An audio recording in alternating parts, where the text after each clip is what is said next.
Aujourd'hui, j'ai voulu vous faire un retour d'expérience sur un de mes récents projets de data engineering et plus particulièrement, j'ai voulu vous présenter l'ensemble des méthodes, des outils, des process qui nous ont aidés à assurer la qualité des données que l'on remontait dans un data lake.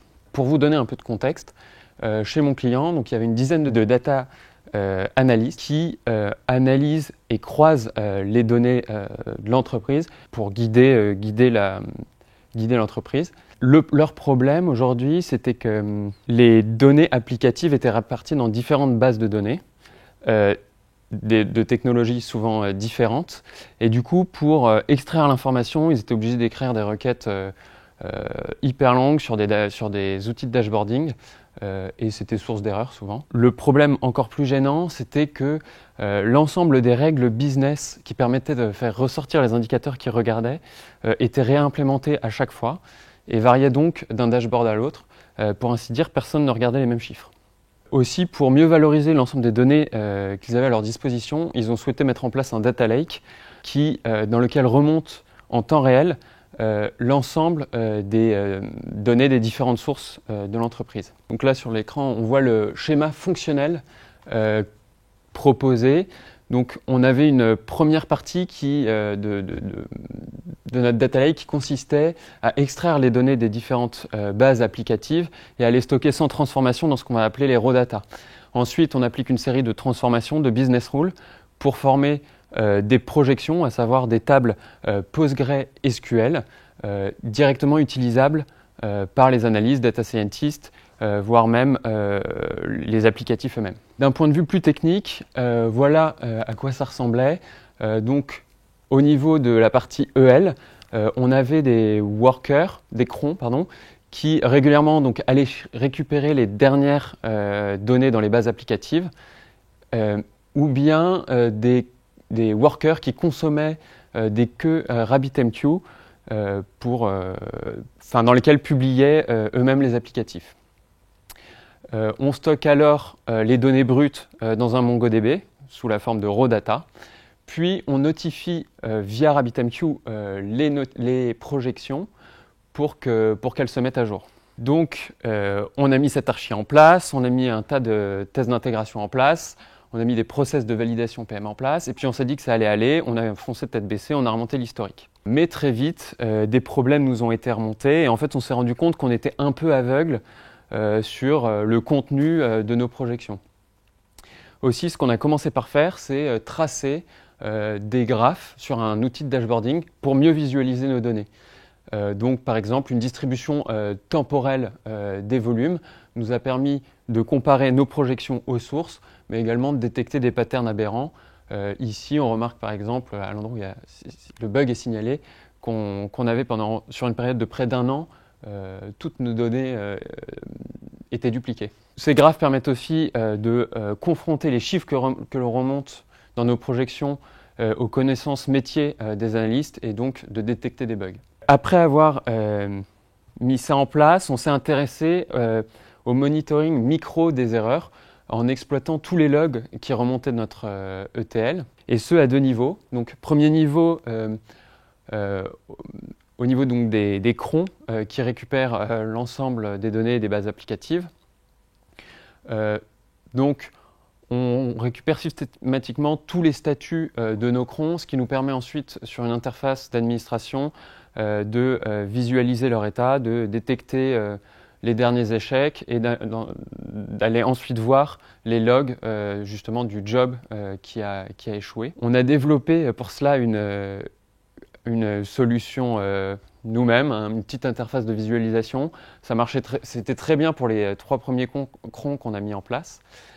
Aujourd'hui, comme on a un besoin de monitoring accru et qu'on a de plus en plus de crons, on se tourne plutôt vers une solution type Apache Airflow, qui est vraiment faite pour ça en fait. Elle permet vraiment de monitorer, d'ordonnancer ces crons, de définir des stratégies de retry si jamais il y a des jobs qui échouent, etc. Donc voilà, on avait fait une solution nous-mêmes au début, mais on va très vite migrer vers Apache Airflow. Le deuxième niveau d'analyse micro, c'est l'ensemble des messages RabbitMQ qui tombent en erreur et qui ne peuvent pas être traités par nos workers. On les collecte tous et on les visualise sur une interface d'administration. Ça permet donc de détecter des erreurs, soit dans nos workers, soit sur le format de certaines données, et donc d'agir en conséquence. Pour le coup, l'intérêt d'avoir une solution on va dire personnalisée ici, plutôt qu'un Kibana ou un Datadog, c'est que sur cette interface de visualisation, on était capable de rejouer automatiquement les messages pour lesquels on a corrigé l'erreur. Donc si jamais un utilisateur n'est pas arrivé au bout de la pipeline dans un premier temps parce qu'il y avait une erreur, si on corrige l'erreur, on peut ensuite rejouer le message et il apparaîtra dans la projection finale. Donc avec ces solutions présentées jusque-là, on avait une vision macro des problèmes, on avait également une vision micro des problèmes, mais il nous manquait l'entre-deux, en fait une solution qui nous permette en un seul coup d'œil de voir l'ensemble des problèmes et des bugs qui affectent une projection. Donc on a construit pour cela des graphes de réconciliation de volume ou Sankey charts. Le principe est simple, on compare le volume dans la source au volume contenu dans les raw data, le Mongo, puis au volume contenu dans les projections. Et là, très rapidement, on peut voir qu'on a perdu 50 utilisateurs, pour l'exemple, au niveau de l'extract, puis que si jamais qu'on filtre 40 utilisateurs entre le Mongo et la projection parce qu'il s'agit d'utilisateurs test, et qu'enfin on a un certain nombre de bugs. Certains sont connus, donc par exemple on sait qu'on n'arrive pas à gérer les utilisateurs pour lesquels la langue n'est pas renseignée, et un autre bug pareil sur lequel il faut qu'on investigue. Donc l'intérêt de cette visualisation, c'est qu'en plus elle peut être partagée avec les utilisateurs de nos projections qui ont très rapidement du coup une idée du degré de confiance qu'ils peuvent accorder à la data qu'on leur livre. Donc au début, on faisait ça à la main sur du Google Draw. On a mis maintenant en place un petit script Python qui permet d'automatiser la génération de ces graphes. Et donc on en fait systématiquement à chaque fois qu'on reconstruit une projection. Donc toutes ces informations sont intéressantes, mais il faut aller les consulter, que ce soit les dashboards, que ce soit les Sankey charts. Aussi, nous avons mis en place un système d'alerting sur Slack pour être prévenu des problèmes les plus impactants et récurrents. On a régulièrement, par exemple, des problèmes de désynchronisation de read replica, et du coup, on a mis un système de sensor qui nous permet d'être alerté si jamais on a des désynchronisations comme ça, et de réagir rapidement si c'est le cas. Enfin, on s'est rendu compte qu'un grand nombre des bugs qu'on avait sur notre ETL était dû à des mauvaises implémentations de règles business. Aussi, on a mis en place un système de documentation automatisée de nos projections pour que les analystes puissent les challenger. Donc, pour chaque colonne, on a éventuellement la source d'origine du champ. Et on a éventuellement également un lien vers la business rule qui a permis de calculer cette information-là. Et du coup, les analystes qui sont capables de lire le Python peuvent nous challenger si jamais ils se rendent compte que la business rule qu'on a implémentée n'est pas conforme avec la définition qu'ils en avaient. Et du coup, cette mise en place de docs automatiques nous a permis d'embarquer les analystes sur les questions de problématiques de qualité de la donnée. Aussi, je voudrais insister en conclusion là-dessus pour dire que voilà, il est important d'embarquer toutes les personnes qui gravitent autour de la data sur cette question-là.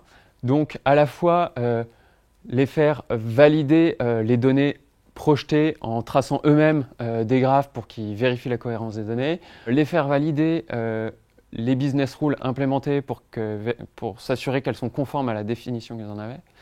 Et enfin, et c'est le plus dur, sensibiliser les fournisseurs de la donnée, donc entre autres les devs responsables des applicatifs, aux questions de qualité. Même si la donnée est vieille d'il y a 3 ans, il vaut le coup de la maintenir parce que sinon c'est l'équipe data qui n'a aucune connaissance du métier qui doit gérer tous les cas particuliers qu'on rencontre. et du coup ça entraîne une perte de temps considérable. Donc voilà, les inciter à aider la data sur cette partie-là. Donc la question était comment avons-nous fait pour que justement faire ressortir les business rules et qu'elles apparaissent automatiquement dans la documentation. On a créé un système de classes dans lesquelles on extrait toute la partie business rule et ensuite on a un système de parsing du code qui au moment de la génération de la doc va récupérer toutes ces business rules et les lie aux colonnes des projections via un mapping qu'on a dans le code. Donc, du coup, tu as fait une espèce de DSL pour mapper, enfin pour que ce soit DSL, Domain Specific Language, donc c'est-à-dire des sémantiques de code. Tu typiquement une interface, tu mets des annotations, des trucs dans le genre, pour que ce soit identifiable et parsable facilement. En fait, chaque business rule est sous forme de classe. Une business rule est une classe qui hérite d'une classe mère. Et chaque business rule a un ID et qu'on peut référencer du coup dans le schéma SQL de nos projections. Et du coup, on fait comme ça le lien entre une colonne et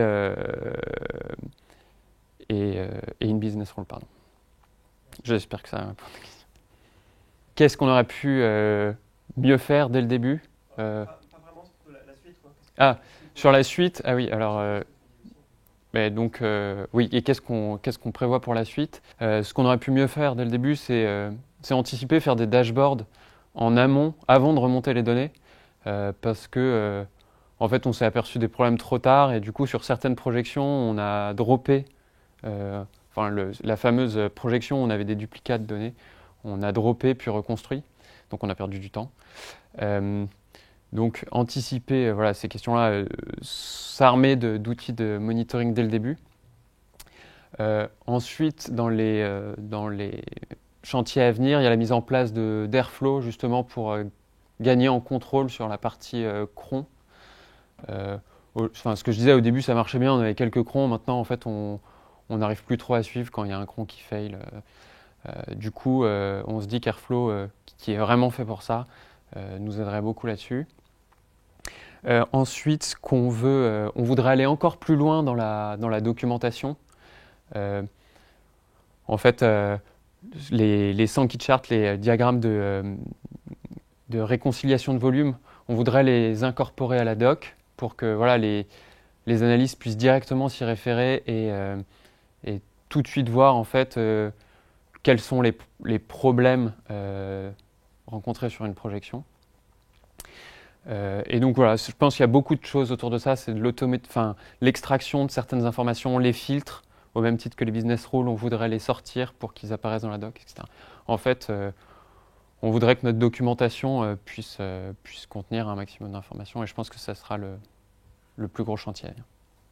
Qu'est-ce qui, de notre projet, est transposable à d'autres projets de data engineering? Donc en effet, j'ai beaucoup parlé de concepts, pas beaucoup des technos qu'il y avait derrière, parce qu'en fait, très souvent, c'est basique. Pour le dashboarding, on a utilisé Chartio parce que c'était l'outil utilisé par les analystes, mais on aurait pu utiliser Tableau, toute autre solution de visualisation de données. Pour la partie monitoring micro, alors c'est peut-être là où notre projet était un peu spécifique, c'est qu'on faisait du pièce à pièce. On traitait un event par un event et on ne faisait pas du batch. Ce qui fait que voilà, on avait cette possibilité de traiter, de voir les erreurs à la maille objet, quoi, et pas de voir seulement qu'un batch entier a échoué.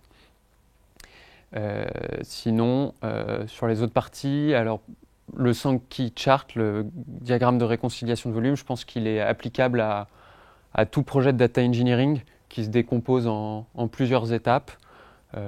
C'est un script Python tout bête qui récupère les volumes dans les sources, dans le Mongo, dans les projections et qui les compare ensuite. Et ça, je pense que du coup, c'est transposable à tout projet de data engineering. La question est pour la représentation graphique, quel outil utilisons-nous ? parlais de tableaux, ce genre de choses. Ouais, alors nous, on est sur Chartio. Enfin, en fait, l'entreprise, les analystes de cette entreprise-là sont sur Chartio. Et donc, c'était la solution qu'ils utilisaient déjà pour faire ressortir des informations de leur base applicative. Nous, on a profité de l'outil, on s'est branché à nos bases à nous et on a fait ces graphes-là. Comment s'est-on rendu compte des problèmes au moment où on a lancé l'import des données? En effet, il y avait un legacy. Ici, c'est la courbe rouge sur le graphe. Et du coup, ça nous a servi de référence. Après, il n'y avait pas de projection legacy pour chacune des nouvelles projections.